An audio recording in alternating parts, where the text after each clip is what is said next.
How do I get to work safely when I need to take the train, when I need to take the bus? On n'apprend pas ça à l'école, non. Veolia, c'est créé à l'époque, alors c'était la Compagnie Générale des Eaux, mais pour faire face à ces grandes épidémies que connaissait Londres, que connaissait Paris.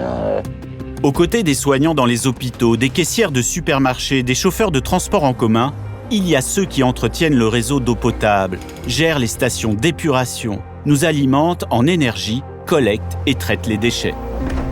On a besoin de se nourrir, on a besoin que les déchets soient gérés, on a besoin d'avoir de l'eau, de l'électricité, on a besoin de pouvoir aller faire les courses. Si ces services-là défaillent, si on ne distribue plus l'eau potable, si on ne traite plus les eaux usées, si on ne collecte plus les poubelles, vous imaginez ce qui se passe. Un dysfonctionnement de la vie collective, de la vie publique, une crise sociale, économique derrière, encore bien plus grave.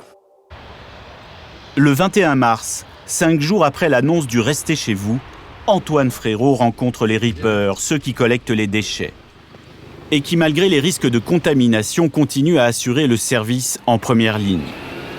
Motif de la visite, les remercier pour leur implication.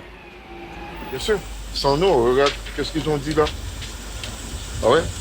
Ils ont dit la France, ça. C'est bien, c'est important, c'est très important pour nous. Hein?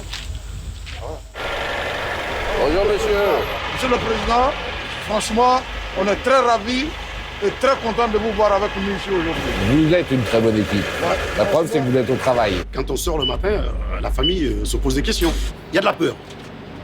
Il y a de la peur, les gens ont peur. On ne sait pas réellement où on va avec cette maladie-là. Dans le contexte actuel, avoir le président qui vient, qui se déplace pour nous rencontrer, c'est rassurant. Bonjour messieurs. 2 jours plus tard, c'est à Choisy-le-Roi, dans l'un des plus grands centres de production d'eau potable d'Europe, que se rend Antoine Frérot. Cette usine du syndicat des eaux d'Île-de-France fournit de l'eau potable à 1 900 000 habitants, répartis sur 45 communes. On est là pour produire de l'eau, pour amener de l'eau potable auprès de la population. Et donc il y a une vraie solidarité entre les équipes. Et ça fonctionne vraiment bien. Ceci étant, on ne peut pas empêcher qu'il y ait un niveau de stress peut-être qui commence à monter.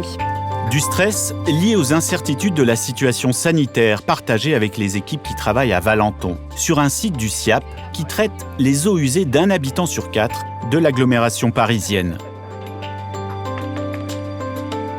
Quand vous rentrez à la maison, il y a les doutes, il y a les questions, donc il n'y a pas que nous, il y a aussi toutes nos familles qui sont avec nous. Un grand merci, vraiment, je suis très fière de vous. L'émotion, elle est, j'ai encore d'ailleurs l'émotion, elle est liée un peu à la fatigue physique et mentale. Elle est liée au fait de voir la force de ce collectif dans ces moments compliqués. C'est forcément émouvant. Et puis, effectivement, je pense aux collègues qui est hospitalisé. Et je me dis tous les jours, j'espère que je n'aurai pas une mauvaise nouvelle à annoncer sur le site parce que voilà, ça pourrait être compliqué.